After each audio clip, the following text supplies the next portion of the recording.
Ancient stone circles were humanity's first sophisticated astronomical calculators. By the end of this journey, you will understand how prehistoric cultures built complex observatories that rival modern precision. We will uncover how these silent stone sentinels predicted cosmic events and harmonized entire societies with the universe. What ancient knowledge was so vital it required moving mountains of stone? How did people without writing preserve such advanced science for generations? What does our own relationship with the stars reveal about the human need to find meaning in the cosmos? That primal connection to the sky was born from the most fundamental human needs. Survival itself depended on reading the celestial clockwork. For the first farmers, the precise moment to sow seeds or harvest crops was written not on any tablet, but in the sun's journey across the horizon. They watched for the day it would rise from the exact same notch in the distant hills, signaling a season's turn. For nomadic peoples crossing vast, featureless plains, the unwavering positions of certain stars provided a reliable map in the darkness, guiding them to new hunting grounds or seasonal water sources. This was not mere stargazing, it was an intimate, necessary dialogue with the cosmos. Over generations, this careful watching evolved into something more systematic. What began with memorizing that one special tree or a distinctive mountain peak as a solar marker gradually transformed. Communities started to intentionally modify their landscapes, perhaps by piling stones to create a more permanent, more precise sighting line. This shift from using what nature provided to building their own reference points marks a profound leap in human thought. It represents the moment we transitioned from passive observers to active participants in measuring the universe. Remarkably, this intellectual revolution was not confined to one brilliant culture. From the windswept hills of Britain to the high deserts of the Americas, archaeological finds reveal this same pattern emerging independently. It seems that once a society reached a certain level of complexity, the drive to codify the heavens became almost inevitable. This shared human impulse to build a fixed, predictable relationship with the cosmos laid the essential groundwork for the stone circles that still capture our imagination, silent monuments to our first great scientific endeavor. So what transforms a collection of stones into a true astronomical calculator? It is the precision of intention, the deliberate encoding of celestial knowledge into the very landscape. These are not random arrangements, but permanent instruments engineered to measure the flow of time itself. The core principle is elegant in its simplicity, yet profound in its execution. Builders would position massive standing stones to act as fixed sightlines, framing the precise locations on the horizon where the sun or moon would rise or set during key moments of its cycle. A single alignment could mark the summer solstice, the longest day of the year, a moment of immense importance for agricultural societies. But the true mark of a sophisticated calculator is multiplicity. It is a network of alignments, a stone-built web capturing not just one event, but an entire celestial calendar. It tracks the sun's journey through the solstices and equinoxes, the moon's more complex 18.6-year cycle of major and minor standstills, and sometimes even the bright wanderings of planets and key stars. This transforms the circle from a simple calendar into a dynamic observatory. Imagine standing at a central heel stone as the first sliver of the midsummer sun breaks perfectly over a distant pillar, casting a long beam of light that illuminates a specific carving only on that one day. This is not guesswork, it is a machine built of rock and light. What is perhaps most staggering is the mathematical insight this required. These builders understood geometry on a grand scale. They worked with circles, ellipses, and complex angles, and they even compensated for the way our atmosphere bends light near the horizon. a phenomenon known as atmospheric refraction. This means their calculations were not just rough approximations, they were precise enough to account for the illusion created by the Earth's own air. In this way, the stone circle becomes a perfect bridge. It is both a practical tool for survival and a profound symbol of a cosmic order, a permanent statement that humanity is not separate from the universe, but an integral part of its majestic, predictable rhythm. Stonehenge stands as the ultimate testament to this celestial ambition, a silent symphony in stone that has captivated humanity for thousands of years. Its iconic silhouette of massive sarsen stones, capped with lintels to form those towering trilithon arches, is far more than a mysterious ruin. It is a precision-engineered instrument for watching the sky. The entire arrangement is a complex web of alignments, meticulously designed to capture the sun's most dramatic turning points. During the summer solstice, the sun's first light breaks the horizon to perfectly frame itself within a specific archway, while in the depths of winter, the setting sun aligns with another key structure, marking the year's shortest day.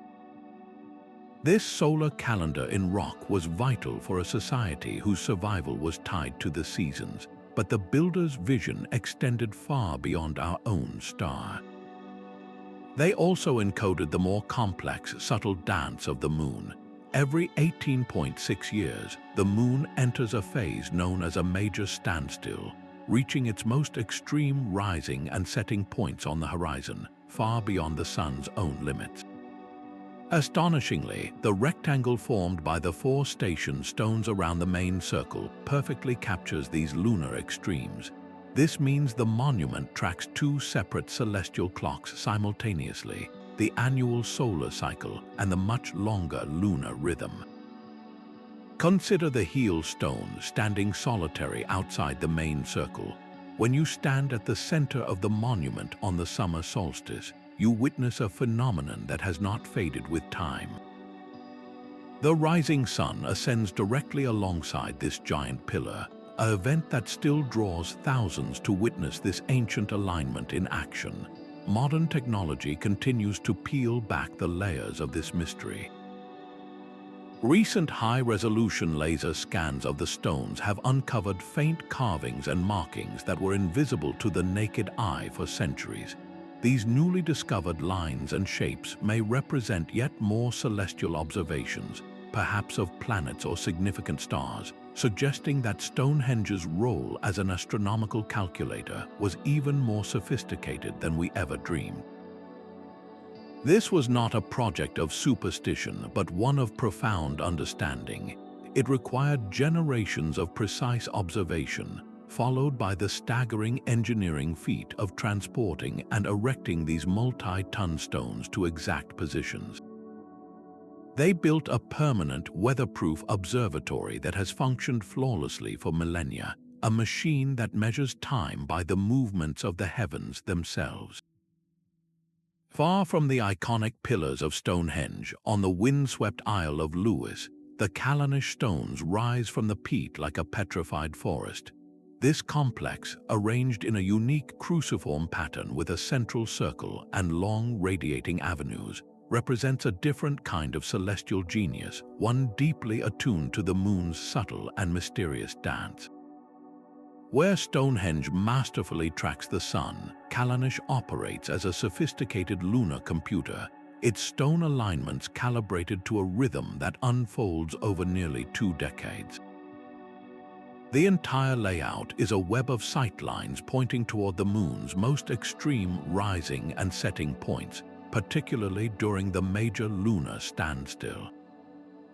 This is an event that occurs only once every 18.6 years, when the moon, from our earthly perspective, appears to skim dramatically low along the southern horizon. At this precise moment, from the central monolith, an observer would witness the moon setting perfectly between the distant hills, framed by the long stone avenue in a display of breathtaking astronomical precision. What truly sets Callanish apart is how its builders saw the entire landscape as part of their instrument. They did not merely erect stones in isolation, they integrated their construction with the natural world, using the contours of distant mountains and the shape of the horizon itself as permanent, unmoving markers. This created a holistic observatory where human engineering and the natural environment worked in concert to measure the cosmos. The choice to focus so intently on the moon speaks to a different set of cultural priorities, perhaps tied to a different concept of time, one measured in longer, more generational cycles. This reveals that ancient astronomical knowledge was not a single, monolithic science, but a diverse field of study adapted to local needs and celestial fascinations. The silent stones hold secrets far beyond their astronomical alignments, revealing a language of mathematics etched into the earth itself. To truly grasp the genius of these structures, we must look past their massive scale and into the precise geometry that governs their form. Many of these circles are not rough approximations but mathematically perfect constructions, built using principles of advanced geometry that history books often attribute to civilizations that would not emerge for centuries. The builders worked with right-angled triangles and complex Pythagorean ratios to create their perfect rings, a mathematical truth that stands in stark contrast to the outdated image of primitive hunter-gatherers. This sophistication extends to the very tape measure they used. Across Britain, from one circle to the next, researchers like Alexander Thom discovered evidence of a standardized unit of length. He called it the megalithic yard, a measurement of approximately 2.72 feet that appears with remarkable consistency in the diameters and perimeters of monuments separated by vast distances. This suggests more than just a shared building tradition. It points to a shared system of knowledge, a network of communication where mathematical and architectural standards were passed between communities, perhaps over generations. But the builders' mathematical insight went even deeper, addressing problems that would challenge any modern engineer. They understood that a perfectly circular ring of stones can appear slightly flattened to the human eye when viewed from the ground. To correct for this optical illusion, many circles were intentionally designed with subtle geometrical refinements, creating gentle egg shapes or flattened circles that would look perfectly proportioned to an observer standing at their center. This was geometry in service of perception, a desire for both mathematical and visual harmony. Furthermore, they likely accounted for atmospheric refraction, the way our atmosphere bends light near the horizon, meaning their celestial sightlines were corrected for the very air we breathe. The numbers embedded in the stones often whisper of the cosmos. The diameters and circumferences of these circles frequently correspond to significant numbers in lunar and solar cycles. A circle might be precisely so many megalithic yards across, a number that directly relates to the days between solstices or the years in a lunar phase cycle. This means the celestial mathematics were not just used to align the stones, they were literally built into the monument's fundamental dimensions. The circle itself becomes a permanent, physical representation of a cosmic equation. This mathematical foundation, established over 5,000 years ago, forces a profound reconsideration of prehistoric intellectual life. These were not simple farmers dabbling in stargazing. They were systematic scientists and engineers with a sophisticated grasp of spatial relationships and measurement. Their enduring legacy is not merely the stones they left behind, but the undeniable evidence of a human mind just as capable of abstract thought and complex calculation as our own. This celestial knowledge was woven into the very fabric of daily life, a vital thread connecting survival to the sacred. For the people who built these monuments, the sky was not a distant abstraction. It was a living presence that dictated when to plant, when to harvest, and when to move.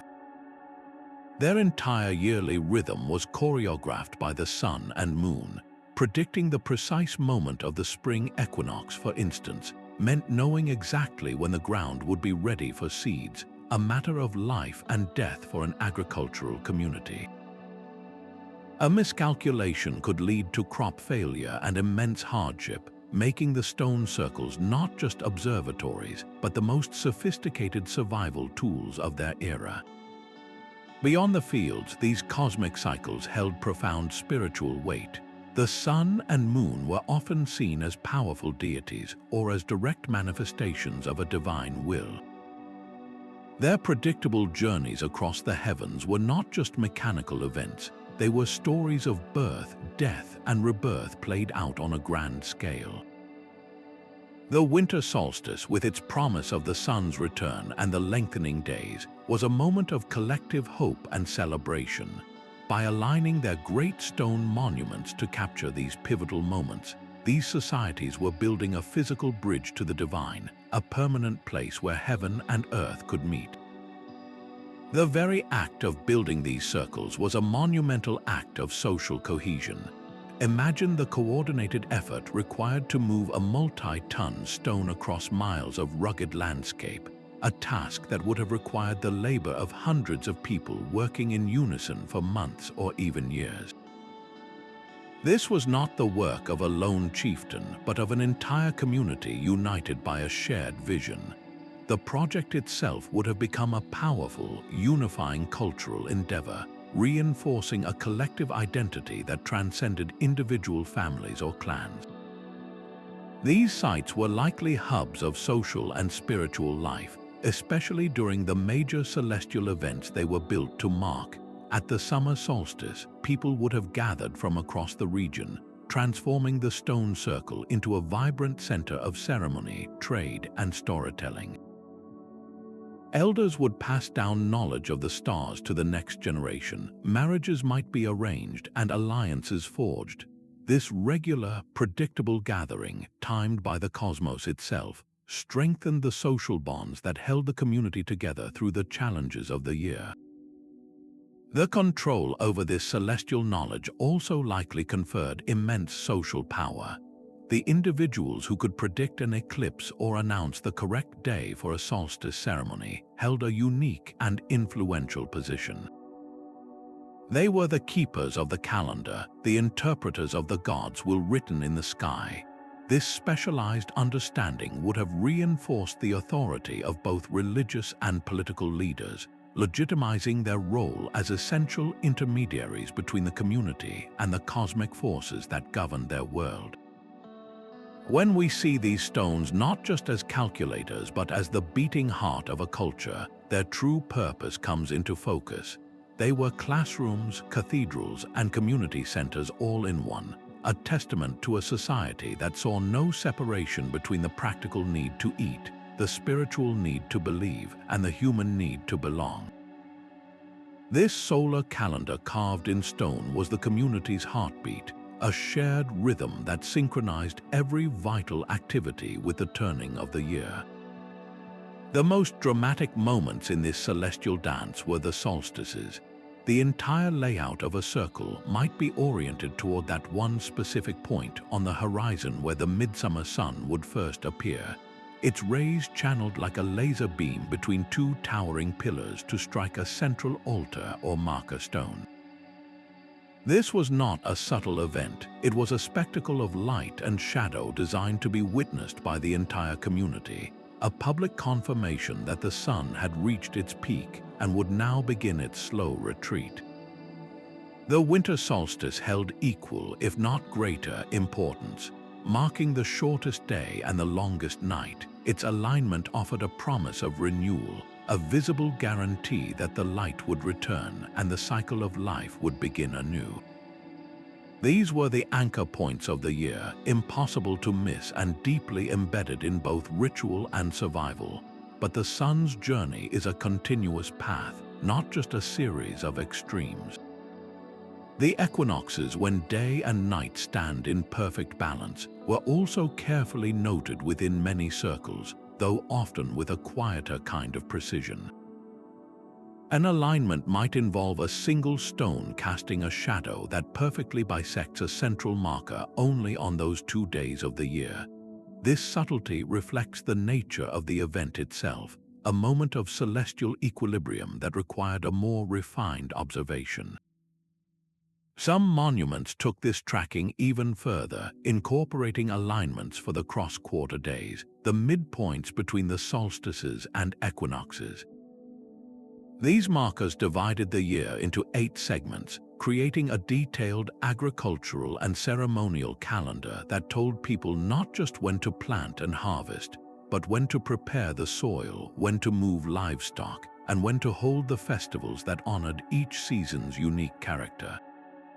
The precision of these alignments was not uniform. A grand regional circle, built with immense effort and generations of knowledge, might track the sun's movements with an accuracy of a fraction of a degree. Meanwhile, a smaller local circle might only mark the summer solstice with a single, clear alignment. This suggests a hierarchy of timekeeping, where central, highly accurate calendars verified the timing for smaller, local markers, ensuring every community, no matter how remote, could stay in sync with the cosmic order. For a society living entirely on the land's bounty, this reliability was everything. It transformed uncertainty into predictability, allowing farmers to confidently sow their seeds at the optimal moment, maximizing the chance of a successful harvest that would see the community through the coming winter. This profound connection between the stones in the ground and the food on the table reveals the solar calendar as the ultimate practical tool, a non-perishable, permanent almanac that kept the entire society in harmony with the Earth itself. While the sun's steady rhythm guided the year, the moon presented a far more elusive mystery. Its path across the sky is a complex dance, swinging between northern and southern extremes over a long and patient cycle of 18.6 years. This was not a simple annual event to track, but a multi-generational puzzle that required unwavering dedication. To capture this celestial movement in stone was the ultimate test of an ancient astronomer's skill. Many circles feature carefully placed pillars that act as bookends to the moon's journey, framing the precise points on the horizon where it would rise and set during its most dramatic pauses, known as major and minor standstills. One alignment might target the moon's lowest, most southerly arc, while its partner stone, perhaps dozens of feet away, was positioned to mark its highest, most northerly climb. This created a permanent physical diagram of the moon's entire range of motion, a stone-built graph that could be read by anyone who understood its language. The intellectual leap required to connect observations made nearly 2 decades apart is staggering. It implies a formal system of record-keeping, a way to pass precise numerical data from one generation of sky watchers to the next, long before the invention of writing. This was science on a grand, generational scale. By integrating this lunar map with their existing solar calendar, these cultures created a dual timekeeping system of remarkable sophistication. They were effectively harmonizing the lunar month with the solar year, a mathematical challenge that requires complex intercalation or the insertion of extra days or months to keep the 2 cycles in sync. This reconciliation of cosmic rhythms speaks to a deep, abstract understanding of numbers and cycles. The practical uses of this knowledge were as varied as the communities themselves. For coastal peoples, predicting the moon's phase was essential for understanding the tides, crucial for fishing, gathering shellfish, or launching boats. For travelers moving by night, the moon's changing position provided a shifting but predictable map across the landscape. And within the spiritual life of the community, the moon's cyclical nature, its constant waxing and waning, made it a powerful symbol of renewal, fertility, and the great feminine power of the universe. Its silent, recurring death and rebirth in the sky mirrored the cycles of life on Earth, making its precise tracking a sacred duty. This intricate lunar knowledge, encoded in silent stone, reveals a mind that saw not just a single celestial clock, but the entire interconnected symphony of the heavens. Yet the celestial vision of these builders stretched even beyond the wandering sun and moon, reaching for the fixed and timeless stars. Many stone circles functioned as comprehensive sky maps, their alignments locking onto the brilliant, distant fires that adorned the night.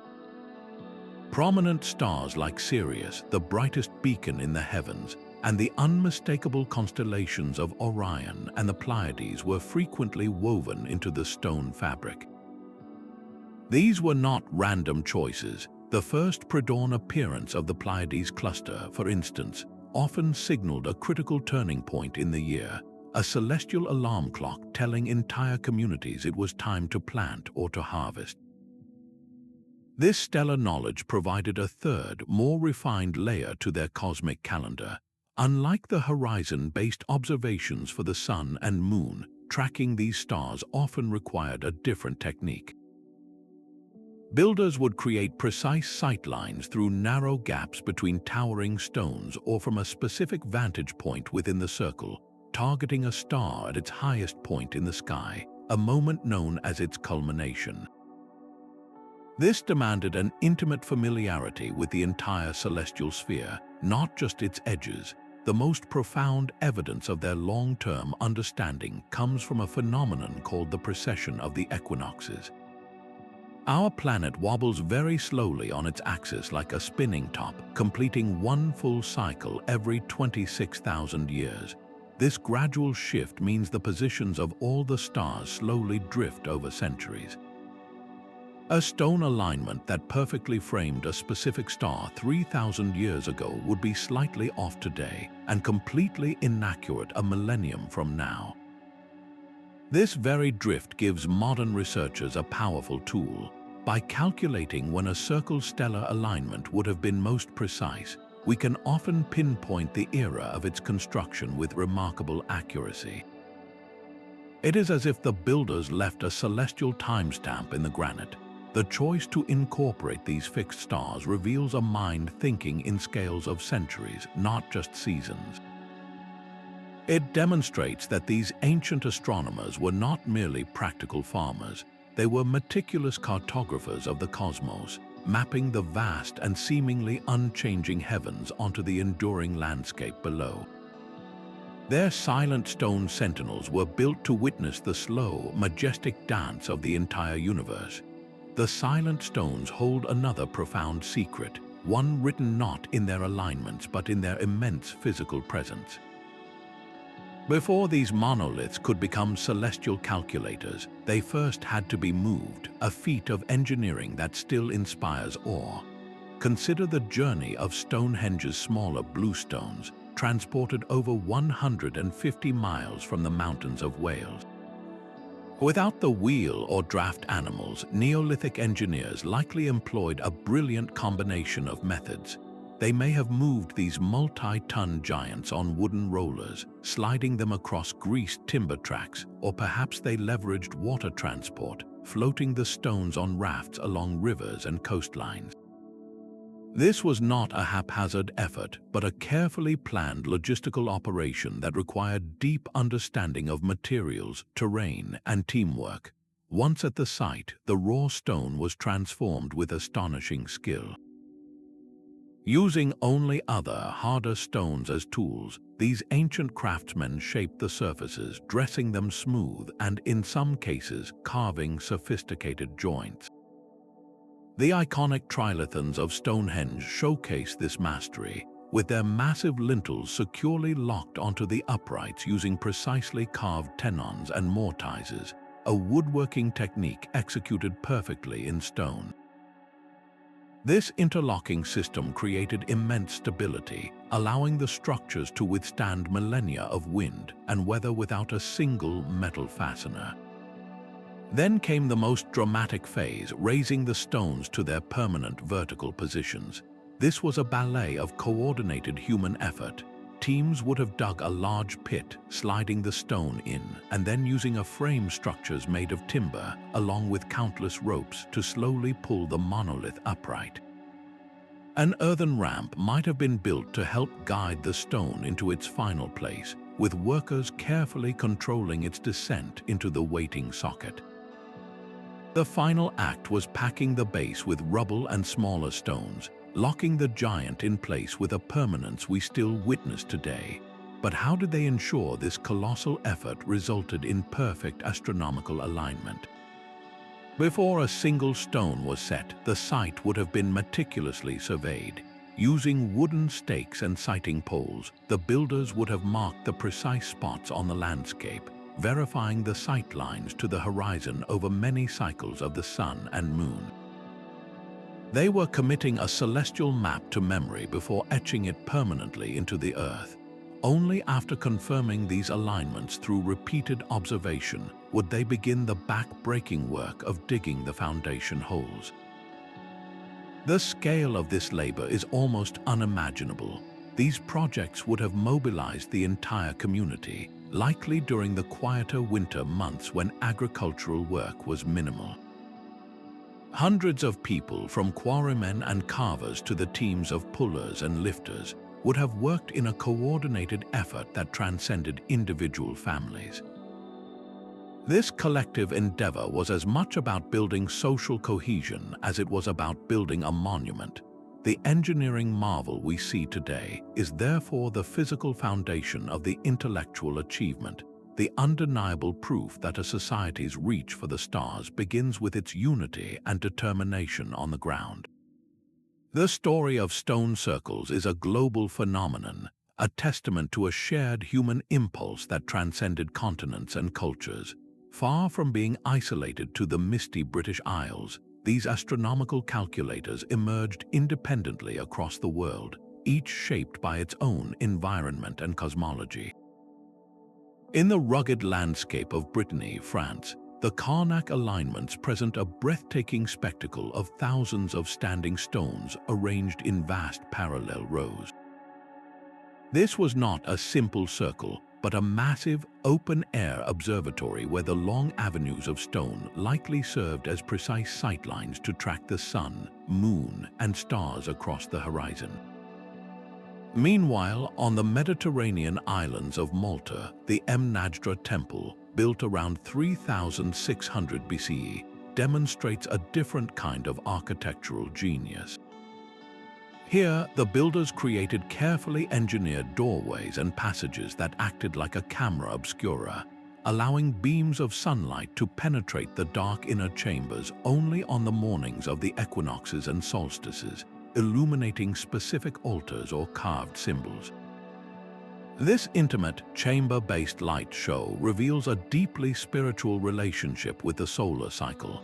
Even older is the stone circle at Nabta Playa in Egypt, a site that dates to approximately 4800 BCE, making it older than Stonehenge and the Great Pyramids. Located in what was then a savanna, this arrangement of stones appears to have tracked the summer solstice and the heliacal rising of Sirius, the brightest star in the night sky. This connection to Sirius is particularly profound, as the star would later become central to the Egyptian calendar, signaling the annual flooding of the Nile. This suggests a long, unbroken tradition of celestial observation in the region, beginning with these simple desert stones. This celestial knowledge was not confined to the Old World. Across the Atlantic, the Moose Mountain Medicine Wheel in Saskatchewan, Canada, is a stunning example of similar principles developed by indigenous North American cultures. Constructed from stones laid out in a spoked wheel pattern across a high plain, its key alignments mark the summer solstice sunrise and sunset, as well as the risings of certain important stars. It served as a calendar and a ceremonial site, perfectly adapted to the needs and worldview of the plains peoples. Further south, in the Amazon rainforest, mysterious stone circles hint at sophisticated astronomical knowledge among cultures we are only beginning to understand. And on the arid coast of Peru, the Chanquillo Towers present one of the most unique ancient observatories in the world. 13 towers, built in a line along a ridge during the 4th century BCE, function as a sophisticated solar calendar. From specific observation points to the east and west, the towers precisely frame the rising and setting sun throughout the year, tracking its progress with a clarity that is unmistakable. What we see in this global tapestry is not evidence of a single, lost superculture, but rather the brilliant, independent flowering of the same human desire. From the sprawling rows of Karnak to the isolated towers of Chankillo, different cultures looked up at the same sky and found their own unique ways to build a permanent conversation with the cosmos. They answered universal questions of time and season with solutions as diverse as humanity itself, proving that the drive to understand our place in the universe is the most fundamental and widespread human science of all. This fascinating science of archaeoastronomy is the key that unlocks the silent language of the stones. It is a modern detective story, a field that merges the precision of astronomy with the grounded evidence of archaeology, adding the rich context of anthropology and history. By weaving these disciplines together, researchers can finally ask not just if a stone points to a star, but why that connection mattered to the people who built it. The pioneers of this field, like Alexander Thom and Gerald Hawkins, were the first to bring scientific rigor to ancient mysteries. Thom spent decades meticulously surveying hundreds of stone circles across Britain, his notebooks filled with precise measurements that revealed repeating geometric patterns. Meanwhile, Hawkins used some of the earliest computers to run complex calculations, testing thousands of potential alignments against the ancient sky. Their work moved the discussion from romantic speculation to testable hypothesis, establishing a new standard for what constituted proof of an intentional alignment. Today's archaeoastronomers have a powerful digital toolkit at their disposal. They use advanced surveying equipment to map sites with millimeter accuracy and sophisticated software that can roll back the celestial clock, recreating the exact sky over a stone circle on any night 5,000 years ago. This allows them to see what the builders saw, but the real power lies in statistical analysis. By calculating the probability that a cluster of alignments towards a single celestial event could happen by chance, researchers can confidently separate deliberate design from random coincidence. This mathematical backbone has been crucial in answering earlier critics who worried about overinterpretation, solidifying the field's scientific credibility. The approach has also matured to embrace cultural depth. It is no longer just about measuring angles, but about understanding meaning. A solstice alignment might be more than a calendar marker. It could be the physical manifestation of a creation myth, a moment when a sun god was believed to enter the temple. The astronomical significance is woven into the stories, the rituals, and the very symbolism of the architecture itself. Cutting-edge technology continues to push these discoveries forward. High-resolution 3D laser scanning can detect faint tool marks and eroded carvings invisible to the human eye, revealing potential star maps etched into the rock. Drone photography provides a bird's-eye view, uncovering vast landscape-scale patterns and relationships between multiple sites that were impossible to perceive from the ground.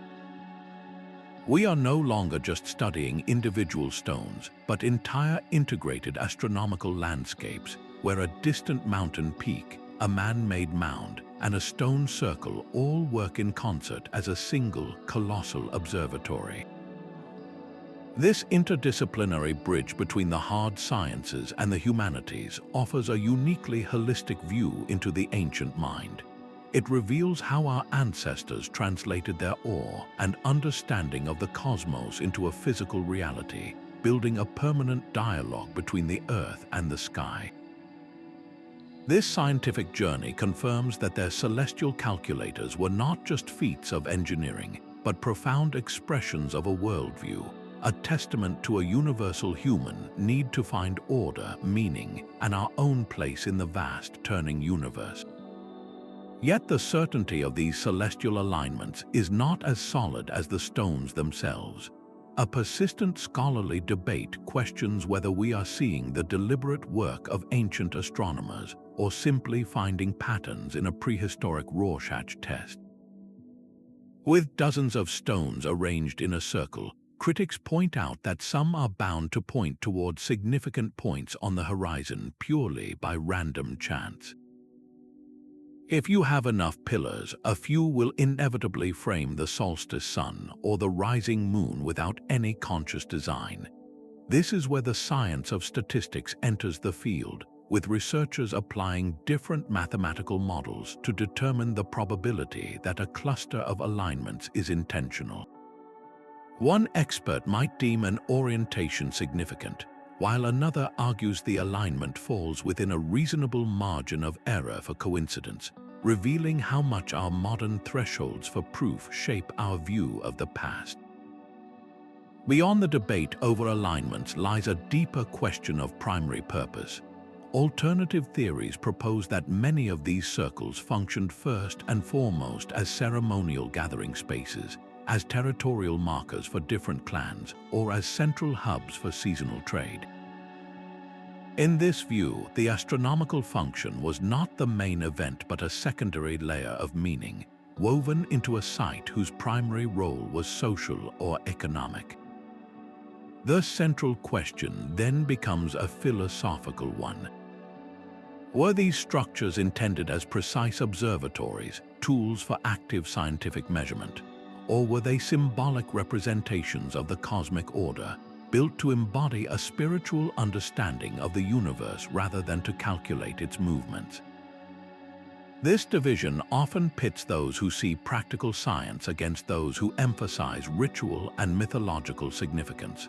Fortunately, the field has moved toward a more integrated understanding in recent years. Most researchers now occupy a productive middle ground, acknowledging that these sites almost certainly served multiple, intertwined purposes. A stone circle could simultaneously be a precise solar calendar, a sacred temple aligned with cosmic principles, the social heart of a community, and a powerful symbol of a leader's authority.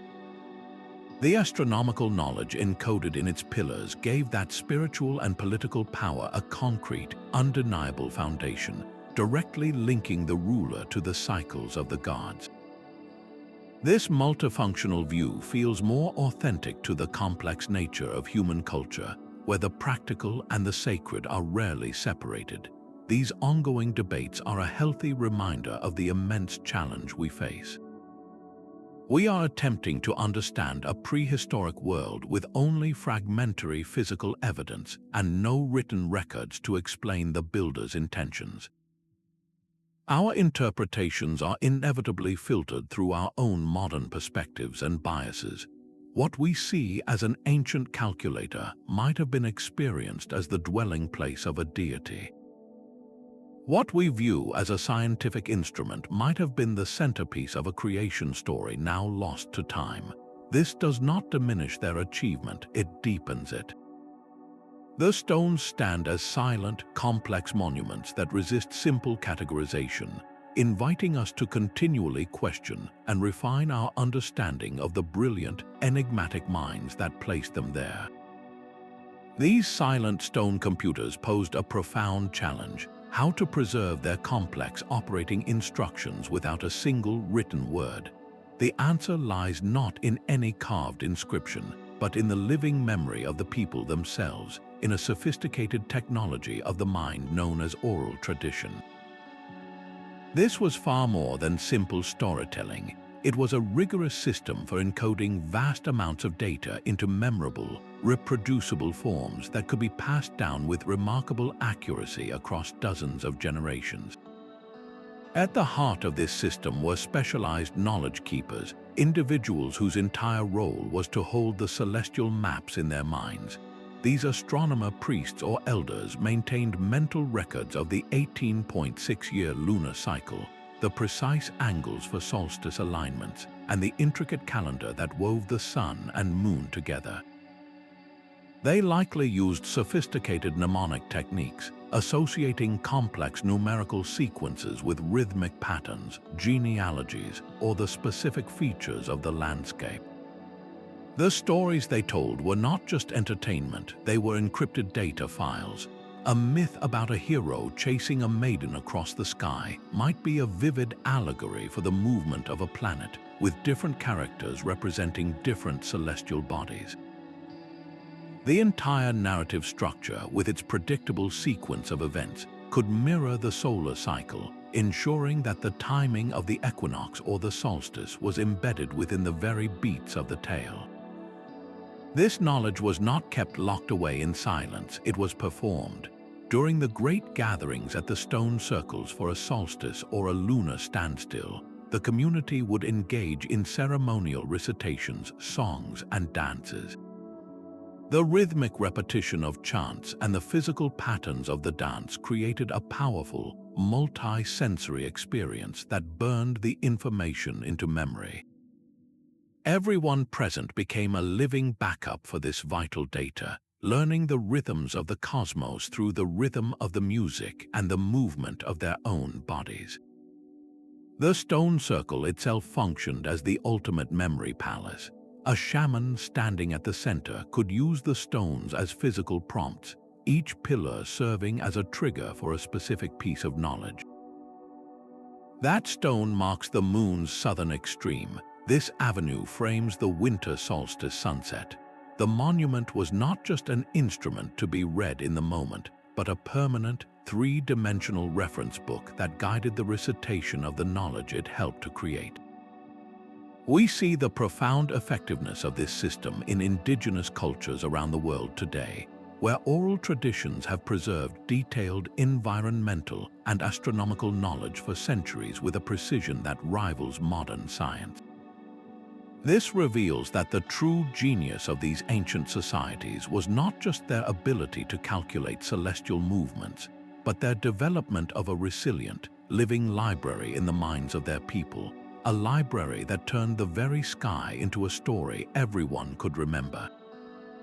The stones themselves were more than silent calculators. They were stages for the great cosmic stories that gave meaning to existence. For the people who gathered within their rings, the movement of a star or the sun's slow crawl along the horizon was not a mechanical event, it was a living narrative. The precise alignment that marked the winter solstice was not merely a calendar date. It was the dramatic moment in their annual myth when a divine hero defeated the forces of darkness, ensuring the sun's rebirth and the world's salvation. This was a story physically enacted by light and shadow, witnessed by the entire community. The first gleam of dawn striking a central altar was the climax of the tale, a visible promise that order would always triumph over chaos. This deep connection extended to the stars. The pre-dawn rising of the Pleiades cluster might have been understood as the return of ancestral spirits, their arrival in the night sky signaling a time for remembrance and ceremony. Other bright stars could represent specific deities or cultural heroes, their journeys across the heavens mirroring the moral and spiritual journeys important to the community. The entire celestial sphere was a vast, illustrated storybook, and the stone circle was the fixed point from which to read it. This narrative layer gave profound spiritual weight to the precise astronomical observations. Tracking the moon's complex cycle was not just about timekeeping, it was about following the story of a powerful goddess through her phases of maiden, mother, and wise elder. The moon's periodic disappearance and return mirrored myths of descent into another world and triumphant rebirth, stories that helped people process the universal experiences of loss and renewal. Animal spirits also played a starring role in this celestial theater. Constellations like the Great Bear or the Hunter Orion were likely seen as powerful, eternal archetypes. Some stone carvings found at these sites, often faint and weathered, may depict these celestial animals, physically anchoring their cosmic stories to the sacred ground. The story of a hunter pursuing a stag across the sky, forever frozen in starlight, could serve as a lesson about the relationship between humanity and nature, or a story of creation itself. This seamless fusion of myth and science created a complete worldview. The stone circle was the point where heaven and earth met, a permanent anchor connecting the community's daily life to the grand, orderly drama of the universe. By participating in the solstice ceremony or watching for the helical rising of a star, each person was actively reaffirming their place within this living story. The mythology provided the why, while the precise astronomical alignments provided the irrefutable when. Together, they transformed the cold mechanics of planetary motion into a warm, meaningful dialogue with the divine, a conversation written in stone and stars that guided not just their harvests, but their very souls. These silent monuments did not spring from the earth fully formed. Their story is one of slow, deliberate evolution, a multi-millennia journey of trial and error etched in granite. The earliest expressions of this celestial impulse were beautifully simple. In the Neolithic period, communities began with single, powerful monoliths, or perhaps a short row of stones placed to mark one significant event. The spot where the midwinter sun would set behind a distant mountain, or where the full moon would first appear at its most northerly point. These were the foundational sentences in a language of stone and sky, basic but vital markers that established a relationship with the cosmos. The precision was often crude, the alignments broad, but the intention was clear. They were learning to write time onto the landscape itself. As generations passed, this knowledge deepened and techniques improved. The simple stone row blossomed into the full circle, a shape that inherently suggests cycles and completion. With this geometric leap came a dramatic increase in accuracy. Builders began spacing stones with meticulous care, creating not just one alignment but a web of them. A single circle could now track the summer and winter solstices, the equinoxes, and perhaps key lunar events, all from different vantage points within the same ring. The stones themselves became more refined, selected for specific shapes that created sharper sightlines. This was no longer just marking a moment, it was creating a permanent, multi-functional observatory. This growing sophistication reached its zenith in the middle to late Neolithic. Architects began incorporating advanced features that transformed the circles into masterpieces of celestial engineering. They added outlier stones placed hundreds of feet from the main circle to act as precise foresights for horizon observations. They designed elaborate entrance features that funneled the light of the rising sun on a specific day to strike a central altar. Internal settings like coves or smaller concentric rings were built to observe different celestial bodies or to create dramatic light and shadow effects during major astronomical events. The most fascinating evidence of this evolving understanding comes from circles that were clearly modified over centuries. Archaeologists can see where a stone was carefully dug up and moved a few inches to the left, or where a new pillar was added to capture an alignment that earlier builders had missed. Sometimes, these adjustments were made to refine their measurements as their observations became more precise. Other times, they were necessary to account for the slow, inexorable wobble in the Earth's axis, a phenomenon called precession, which gradually shifts the positions of the stars and the solar extremes over centuries. This shows a society actively maintaining and updating its cosmic machinery, a living tradition of science. By the Bronze Age, the cultural winds were shifting. While new circles were still built and old ones remained in use, their function often transformed. Some newer constructions show a slight reduction in astronomical precision, suggesting that social, ceremonial, or territorial functions were becoming equally, if not more, important. Existing circles were sometimes adapted, with new features added that had little to do with the original alignments. This does not represent a loss of knowledge, but rather a change in priorities.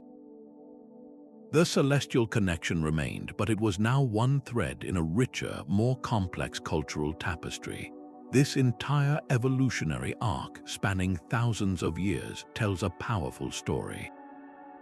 It demonstrates that astronomical knowledge was not a static gift from the past, but a dynamic, growing science. It was built through patient, generational observation, refined through technical experimentation, and shared across vast distances through cultural exchange. The stones themselves are the ultimate record of this progress, a chronicle of humanity's first great scientific revolution, written not on parchment, but on the very surface of the earth. Moving these mountains of stone required a society organized like a precision instrument. The sheer scale of labor involved reveals a community far beyond small family groups, one capable of coordinating hundreds of people over many years. This was not a seasonal hobby, it was a civil project on a grand scale, suggesting the emergence of social hierarchies. Someone had to possess the vision to plan a project that would outlive its creators, and the authority to convince an entire population to contribute their labor during precious off-seasons from farming. This points to leaders who could mobilize, feed, and direct a workforce, a task requiring both practical skill and profound social influence. Specialized roles would have been essential for such a complex undertaking. There were likely quarry masters with generations of knowledge about how to split specific types of rock without shattering them. Surveyors used sighting poles and chord measures to lay out the perfect geometry of the circle on the ground, translating celestial mathematics into physical space. Engineers directed the grueling process of moving monoliths and the dangerous ballet of raising them into their sockets, and overseeing it all were the astronomer priests, the keepers of the knowledge that justified this immense effort, the individuals who could declare when the alignment was truly perfect. The logistics of feeding and housing this workforce hint at an economic system with surprising sophistication. Supporting hundreds of workers for months required advanced food storage and a reliable distribution network, perhaps even organized trade to acquire special tools or materials from distant regions. This indicates a society that had moved beyond mere day-to-day subsistence into one capable of generating and managing a significant surplus. Most remarkably, these projects often spanned multiple human lifetimes. A grandfather might have helped dig the foundation pits, his son would have hauled the stones, and his grandson would finally witness the first solstice sunrise framed by the completed arches. This continuity required incredibly stable social institutions and a powerful, unshakable cultural belief in the project's importance. The knowledge of how to dress the stones, the precise ratios for the circle's diameter, the complex 18-year lunar cycle, all of this had to be passed down flawlessly without a single written manual. Some researchers propose that the very act of building together was as important as the finished circle. The shared struggle of pulling a sarsen stone across the countryside, the collective triumph of seeing it stand upright, these experiences would have forged a powerful shared identity among disparate clans and families. This participation in a cosmically significant endeavor likely helped to legitimize the emerging social order, transforming the authority of leaders from mere power into a sacred duty. The stone circle, therefore, is more than an observatory. It is the physical crystallization of an entire society's unity, ambition, and organizational genius. This celestial knowledge was ultimately about survival, written in the language of the stars but rooted in the soil. The silent calculations performed by these stone circles translated directly into food security for entire communities. By marking the solstices and equinoxes with unwavering precision, These ancient calendars gave farmers the most valuable information possible, the perfect window for planting their seeds. Sowing too early meant fragile seedlings could be lost to a late frost, while planting too late risked the crops not maturing before the autumn rains and shorter days arrived. The stone circle eliminated this dangerous guesswork. When the sunrise touched a specific notch between two pillars, everyone knew the ground was warm enough and the days long enough to ensure the best possible start for their most vital crops. This synchronization with the solar cycle was a revolutionary advancement, dramatically increasing agricultural yields and creating a buffer against the threat of seasonal hunger. But their planning extended far beyond the planting season itself. The ability to predict the coming winter months with accuracy allowed for sophisticated yearly strategy. Communities could calculate how much grain to store, when to breed their livestock so the young would arrive in the spring when food was plentiful, and how to allocate precious resources like labor and tools throughout the entire agricultural cycle. This forward-looking calendar transformed survival from a reactive struggle into a managed, predictable process, drastically reducing a community's vulnerability to the natural ebbs and flows of the year. Some researchers propose that the alignments reached for specific stars, not just the sun and moon. The first pre-dawn appearance of a star like Sirius or the Pleiades cluster might have served as a celestial alarm clock, its helical rising perfectly timed with a critical environmental event. This could be the annual flooding of a nearby river, which would deposit rich, new silt on the fields, or the arrival of migratory birds signaling that the weather had turned for planting. By connecting a star's return to these earthly cycles, the stone circle became an integrated ecological calendar, tying the cosmos directly to the rhythms of the local environment. This system proved especially vital during periods of climatic shift. When weather patterns became less predictable, the stable, unchanging cycles of the heavens provided a reliable anchor. A community could observe that the sun was now reaching its solstice marker a few days later than in their grandparents' stories, and they could consciously adapt their entire planting schedule accordingly. This flexible, long-term tracking allowed societies to navigate environmental changes without collapsing, using their stone-built observatories to recalibrate their relationship with a changing world. Beyond simple dates, this astronomical wisdom likely included weather lore, where certain celestial configurations became predictors for seasonal patterns. The position of the moon relative to particular stars might have been associated with the coming of the autumn storms, giving farmers a crucial heads-up to gather the harvest.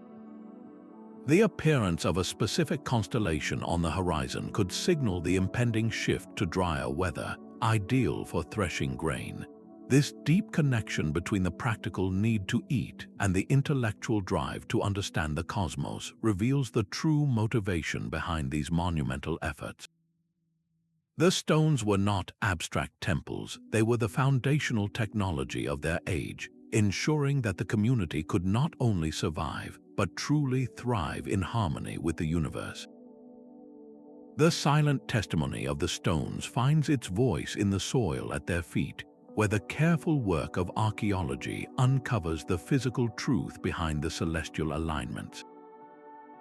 Excavations around the bases of these monoliths reveal far more than simple foundations.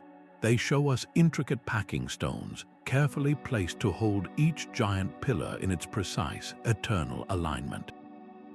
Sometimes beneath the stone circles we see today, archaeologists find the ghostly outlines of earlier structures, circles of massive wooden posts that served as the first experimental observatories. This tells a story of gradual refinement, a society learning to build its cosmic knowledge first in wood, then committing it to the permanence of stone, adjusting the positions over generations to hone their accuracy. The very soil yields clues about the ceremonies that brought these calculators to life. deliberate deposits placed during construction, such as carefully arranged animal bones, distinctive pottery, or uniquely carved stones, were not simple construction debris. These were ritual offerings placed to sanctify the act of building, a powerful reminder that the science of predicting the seasons was inseparable from the sacred act of honoring the forces that controlled them. It was a world where measuring the sun's path and making an offering to a deity were two parts of the same profound endeavor. By analyzing the compaction and composition of the earth itself, researchers can trace the footsteps of the past. They can map out the processional routes where people would have walked in ceremony, the wide, flattened gathering areas where the community assembled to witness a solstice sunrise, and the specific, well-trodden spots where the astronomer priests would have stood to make their critical observations. This allows us to reconstruct the experience of these cosmic events, not as abstract alignments, but as living, social rituals filled with movement, anticipation, and collective wonder. The chronology of these sites, once a matter of speculation, is now firmly anchored by science. Radiocarbon dating of charcoal from ancient fires, or even the minuscule fragments of bone left by the builders' meals, provides precise timestamps for each phase of construction. We can now see that a circle might have begun as a simple enclosure, then had its stones moved and reset centuries later to track a different celestial body, showing an evolving understanding of the cosmos written directly into the architecture. Further evidence comes from the stones themselves and the landscapes they were pulled from. The discovery of quarry sites littered with the stone tools and manufacturing debris used to shape the monoliths reveals the immense industrial effort behind these projects.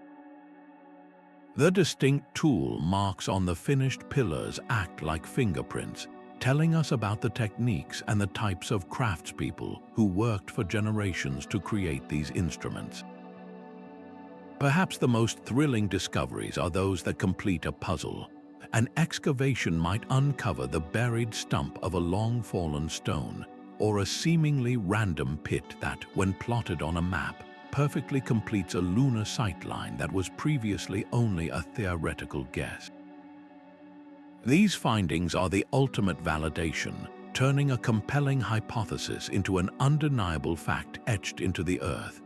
This ongoing archaeological dialogue between theory and physical proof continually deepens our awe for the sophisticated, multi-layered world that built these first bridges to the stars. These ancient stone computers now face their greatest challenge, not from celestial forces, but from the slow and steady pressures of our own modern world. The very air and water that have surrounded them for millennia now work to erase their subtle details. Wind-driven rain and the relentless cycle of freezing and thawing gradually wear away the surfaces of the stones, smoothing over the faint carvings and precise markers that were essential for tracking the heavens. This natural erosion is a silent, patient process that threatens to obscure the very date the builders worked so hard to encode. Meanwhile, the quiet persistence of nature presents another dilemma. The roots of trees and shrubs can slowly, invisibly displace massive stones over centuries, throwing off an alignment by a fraction of a degree that would have been catastrophic to the original astronomers. Even simple plant growth, if left unchecked, can block the critical sightlines to the horizon, rendering the celestial calculator inoperable without a clear view of the sky. Managing this growth requires a delicate touch, a balance between preserving a natural setting and maintaining the precise astronomical function the site was built for. Human curiosity, while a testament to their enduring power, brings its own set of threats. The steady rhythm of countless footsteps around a monument compacts the soil, which can alter drainage patterns and destabilize foundations laid thousands of years ago. The natural oils and acids on our skin, transferred through touch, accumulate over years to degrade stone surfaces that have survived for ages. Even the seemingly harmless act of climbing on the stones for a photograph introduces stress and can cause microfractures that weaken the entire structure over time. This creates a profound conflict between our desire to experience these places directly and our responsibility to protect them from the cumulative impact of that very attention. The broader changes in our global climate introduce new and unpredictable dangers. More frequent and intense storms can lead to erosion or even topple stones that have stood for 50 centuries. Shifting patterns of rainfall and groundwater can swell and contract the earth beneath the monuments, subtly tilting them out of their perfect alignments. As temperature and precipitation zones change, the types of plants and trees that grow around a site can also shift, potentially growing faster or in different patterns that could permanently block key celestial sightlines. These environmental shifts represent a fundamental challenge to preserving not just the stones, but the precise astronomical relationships they were built to measure.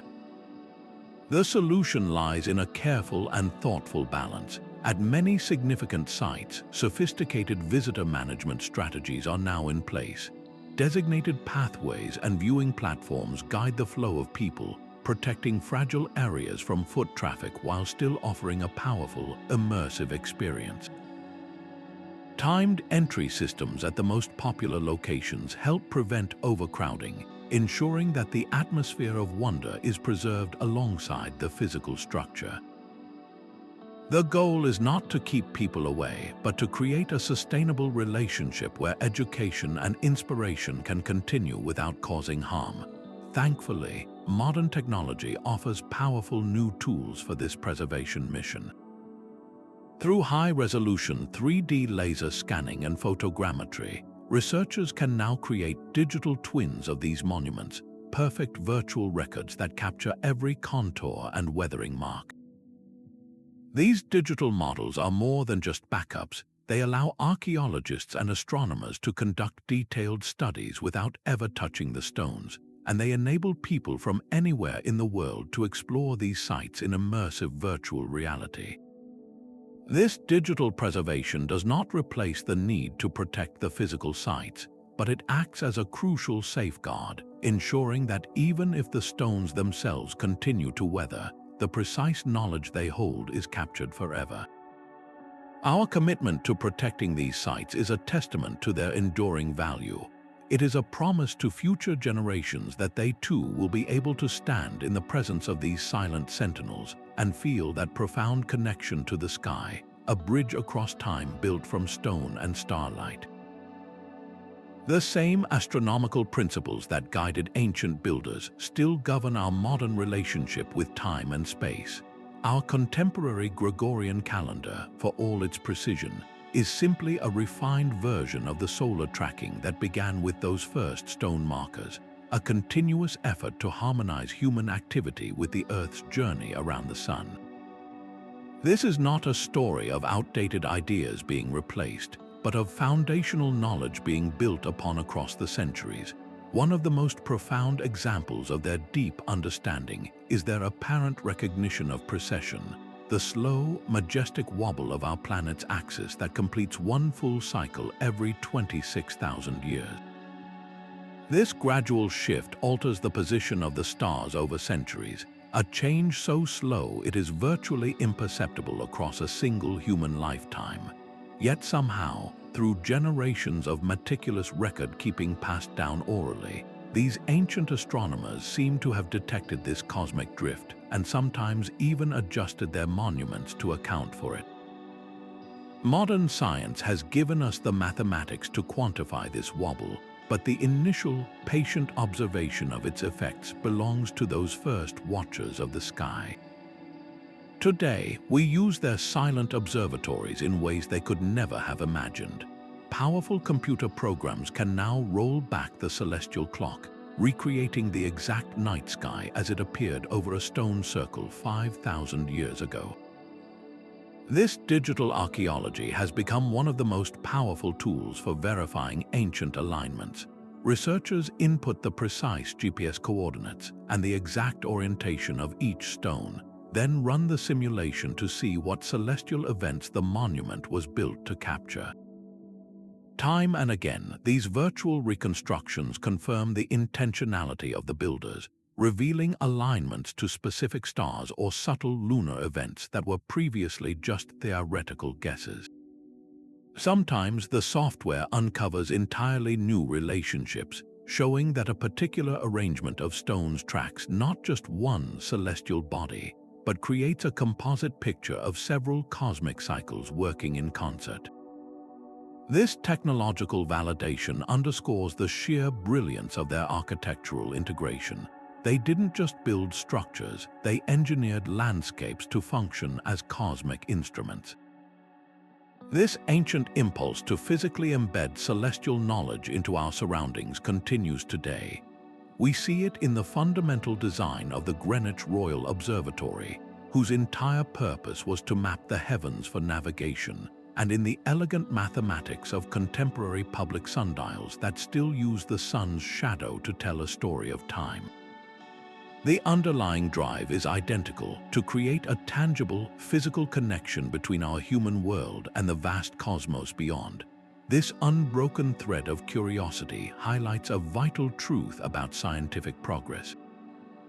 Our modern understanding of the universe does not stand in opposition to ancient knowledge, but is deeply rooted in it. Every time a satellite is guided by stellar positions or a space probe uses a gravitational slingshot, it relies on principles of celestial motion that were first patiently recorded by ancestors who used standing stones as their only tools. They were the pioneering scientists who established the long-term data set, proving that the universe operates according to predictable mathematical rules.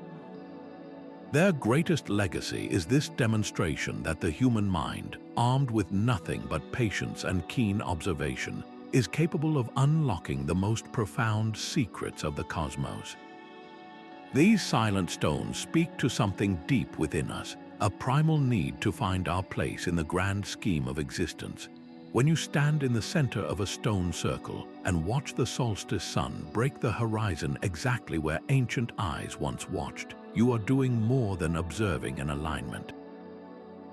You are momentarily stepping outside of your own century, sharing a perspective that collapses thousands of years into a single, awe-inspiring moment. This connection across time satisfies a profound human longing to feel part of a continuum, a story much larger than our individual lives. Our minds are wired for pattern recognition, constantly seeking order in the chaos of the world around us. The predictable, majestic cycles of the sun, moon, and stars presented the ultimate puzzle, one that our ancestors could solve through patient observation. This celestial order offered a powerful antidote to the uncertainties of daily life, providing a framework where events were not random, but followed a beautiful, predictable rhythm. By building permanent markers to track these cycles, they were essentially building a psychological anchor, transforming the vast, impersonal cosmos into a familiar and meaningful landscape. A solar eclipse or a sudden comet might have been terrifying, but knowing it was part of a predictable pattern, that it had happened before and would happen again, transformed fear into understanding. This cosmic framework provided immense comfort, situating human life within a comprehensible universe where the turning of the seasons in the sky mirrored the cycles of birth, growth, and renewal on Earth. This sense of order was not experienced in isolation, but was profoundly reinforced by the community. Gathering at the stone circle for a major celestial event was a powerful collective experience. As hundreds of people stood together in the pre-dawn chill, waiting for that first sliver of light to strike the heel stone, they were not just watching a sunrise. They were collectively affirming their shared beliefs, their shared identity, and their shared dependence on the cosmic order. This communal participation amplified the psychological impact for each individual, transforming a personal moment of awe into a powerful reinforcement of social bonds and mutual security. The very effort required to build these monuments, an effort that spanned generations, points to a psychological need that went far beyond simple timekeeping. It was an act of meaning-making on a colossal scale, a declaration that humanity, though small, could understand the universe and leave a permanent mark in dialogue with the stars. The intellectual seeds planted by these stone circles grew into forests of knowledge that would shape the world for millennia. The sophisticated calendar systems they perfected, tracking solar years and lunar months with such precision, did not vanish with their builders. This hard-won understanding of celestial cycles became the bedrock for later Bronze Age and Iron Age societies, who refined these timekeeping methods into more portable forms. The Romans, in creating their own calendar, drew upon this deep, pre-existing well of astronomical observation that had been systematized across Europe. Our own Gregorian calendar, with its leap years and seasonal alignment, is a direct intellectual descendant of those first attempts to capture time in stone, a continuous thread of human curiosity stretching back over 5,000 years. Beyond mere dates, the very principles of measurement and geometry discovered through aligning monoliths to the stars rippled outward. The concept of standardized units like the megalithic yard evolved into more complex systems of measurement essential for trade, construction, and eventually navigation across open oceans. The understanding of angles and sightlines, so crucial for framing a solstice sunrise, became the foundation for surveying land and for the principles of geometry that would later be formally codified in ancient Greece. These builders were the first practical geometers, and their lessons, etched into the landscape, were absorbed and built upon by countless generations that followed. Perhaps their most profound contribution was not a number or a measurement, but a powerful idea, the concept of a cosmos governed by predictable mathematical laws. The stone circles are a permanent declaration that the universe is not chaotic but orderly. This revolutionary belief that human reason could decode the patterns of the heavens prefigured the great philosophical and scientific revolutions of the classical world. The Greek philosophers who spoke of a universe of harmony and number were echoing a truth that had already been physically demonstrated in granite and sunlight. This intellectual legacy was rediscovered in the modern era, igniting the field of archaeoastronomy and forever changing how we view our prehistoric past. The realization that these were precise astronomical instruments shattered old assumptions about so-called primitive cultures, revealing a depth of intellectual achievement we are only beginning to appreciate. This understanding has, in turn, inspired contemporary artists and architects. The grand earthworks and spirals of modern land art directly channel the impulse to create monumental patterns in the landscape that engage with cosmic scales. Architectural designs that harness passive solar energy, orienting buildings to the sun's path, apply the same fundamental principles of celestial alignment that were mastered millennia ago. Public interest in astronomy, in stargazing and understanding our place in the cosmos, is continually fueled by the enigmatic presence of these ancient observatories. They stand as permanent reminders that the night sky is a shared human inheritance, a source of wonder that transcends time. In our stories and our art, from fantasy novels to films, the stone circle remains a potent symbol. It represents a bridge to ancient wisdom, a site of mystery where the boundaries between earth and sky, past and present, seem to dissolve. They speak to a universal yearning for connection, for a wisdom that feels both profoundly old and eternally relevant. This multifaceted legacy, woven through science, culture, and spirit, demonstrates a simple, staggering truth. The circles were not the end point of a culture's learning, but a brilliant beginning.